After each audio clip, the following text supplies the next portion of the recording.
আজ স্কুল যাব না। কেন? আজ আবার স্কুল না যাওয়ার কি হলো? উফ, আজ আমার হ্যাপি বার্থডে না, তুমি কি সেটা ভুলে গিয়েছো? তাতে কি হয়েছে?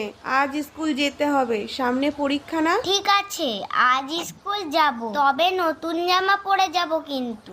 আচ্ছা, আগে স্নানটা করে আয়, তারপর দেখছি।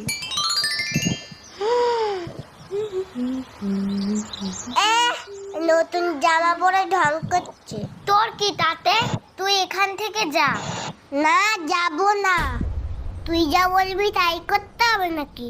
হ্যাঁ, আজ আমি যা বলবো তাই তোকে করতে হবে। আজ আমার হ্যাপি বার্থডে না, আজ আমার কথাই সব হবে। তুমি কি রাজা নাকি? তোমার নাটক আমি জানি সব। করতে হবে না, স্কুল যেতে হবে না, নতুন ড্রেস পরে এদিক ওদিক যাবে, খুব মজা না? সব জানি আমি। হ্যাপি বার্থডে আর কাউর হয় না, তোরই দেখলাম শুধু যত সব। ও বাবা, দিদি কোথায়? কেন দিদি কেন এত দরকার? দিদিকে এই গিফটটা দেবো তো। তুমি শুধু দিদির জন্য গিফট এনেছো, আমার জন্য আনুনি?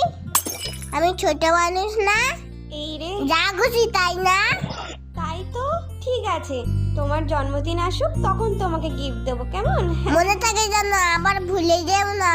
ওই রে, আমার গিফটটা নিয়ে নিল, শিগগিরই যাই। এই তো বাবানের দিদি, হ্যাপি বার্থডে। এ নাও তোমার গিফট। Thank you aunty.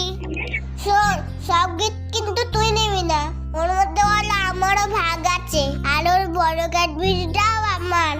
সে পরে দেখবো খন। কেউ দেখছে না তো, ফাঁকে একটু টেস্ট করি। দাঁড়া, এটা কি করছিস? আগে মোমবাতিটা তো নেভাই, কেকটা কাটি, তারপর তো খাবি। আর কতক্ষণ ওয়েট করব? তাড়াতাড়ি ফু দে তা, খিদে পাচ্ছে তো। এই, তুই ফু দিয়ে দিলি কেন রে? আমার বার্থডে, আমি ফু দেব। আর কত ওয়েট করব? মোমবাতি তো নিভে গেছে, কাট না। ও দিদি, কেকটা কাটো না, আমার খিদে পেয়েছে তো। দেখিস, ফুলটা যেন আবার কেটে ফেলিস না, ওটা কিন্তু আমি খাবো। তুই সেই ফুলটা কেটে ফেললি? তুই আমাকে অনেক জ্বালিয়েছিস, তোর আর ফুল খেতে হবে না। তোর একদিন কি আমার একদিন। এই নে, এবার তোর কেক, এবার তুই খা। ও মা, দেখো। এই বাবান, হচ্ছেটা কি?